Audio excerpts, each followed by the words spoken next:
Hello বন্ধুরা, কেমন আছো? প্রচণ্ড গরম পড়েছে। গরমে বাপরে বাপ সবাই একদম অস্থির হয়ে যাচ্ছে। তো ভাবছি আজকে আমি একটু পনির করব। তো পনির হলো সাদা পনির করব। তো কীরকম করে সাদা পনিরটা করছি তোমাদের সাথে শেয়ার করছি। পনির করবো তো সাদা পনির করতে লাগছে। আমি 1 চামচা তিল দিয়েছি, সাদা তিল, আর 1 চামচা পোস্ত দিয়েছি। আর এখানে কাজু কয়েকটা, কিশমিশ, আর বড় চামচার 1 চামচা চারমগজ দিয়েছি। এটা আমি এখন পেস্ট করব। আর এই যে পনির আছে, পনিরটা আমি কাটবো। এই যে কড়াইয়ের মধ্যে সাদা তেলটা আমি দিলাম, গরম হচ্ছে। আর এটাতে একটু নুন দিয়েছি।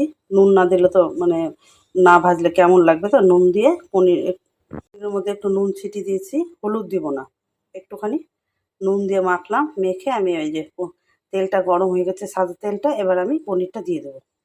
এই যে পনিরটা দিয়ে দিলাম। পনিরটা ভাজা হলে, বেশি ভাজা করবো না, হালকা হালকা ভাজা করবো।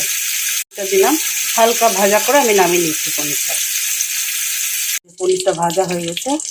আর এই যে আমি তেজপাতা আর ছোটো এলাচ আমি দিয়ে দিয়েছি ফোড়নে। এবার মশলাটা যেটা করলাম সেই মশলাটা একটু পরে দেবো। এখন আদা 1 চামচা, 1 চামচা হলো জিরার গুঁড়া, আর একটু 3-4টা কাঁচা লঙ্কা একসাথে পেস্ট করা, এটা আমি এখন দিব।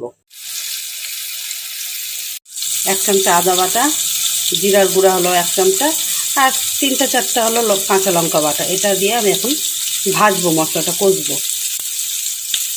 মশলাটা ভাজা হয়ে গেছে। এবার যে পেস্টটা করে রেখেছি, এই পেস্টটা এখন আমি দিব।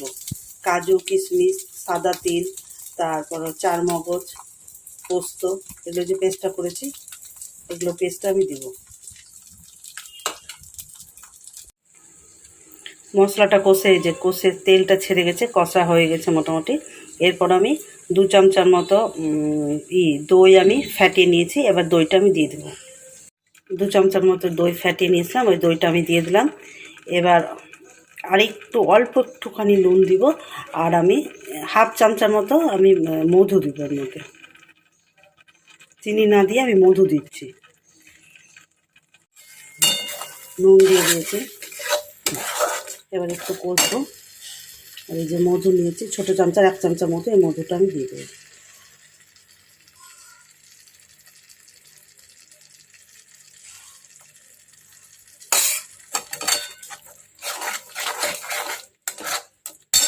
একটু কষে আমি পনিরটা দিয়ে দেবো।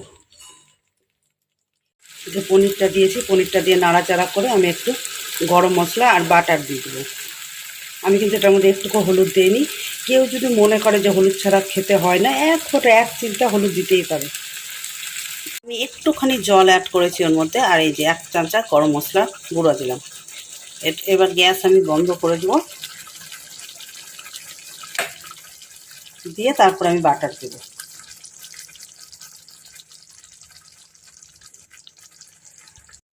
এই যে বাটার দিয়ে দিলাম আমি, আস্তে আস্তে বাটারটা গলে যাবে। তো যাই হোক, আমাদের এই যে বাটার দিয়ে দিলাম, বাটারটা আস্তে আস্তে গলে যাবে। আমাদের সাদা পনির রেডি হয়ে গেছে। যে কোনোর সাথে, রুটি, পরোটা, লুচি, ভাত, ফ্রাইড রাইস, সব কিছুর সাথে, পোলাওয়ের সাথেও ভালো লাগবে, সব কিছুর সাথে ভালো লাগবে। খেয়ে দেখো, আশা করি তোমাদের সবারই ভালো লাগবে।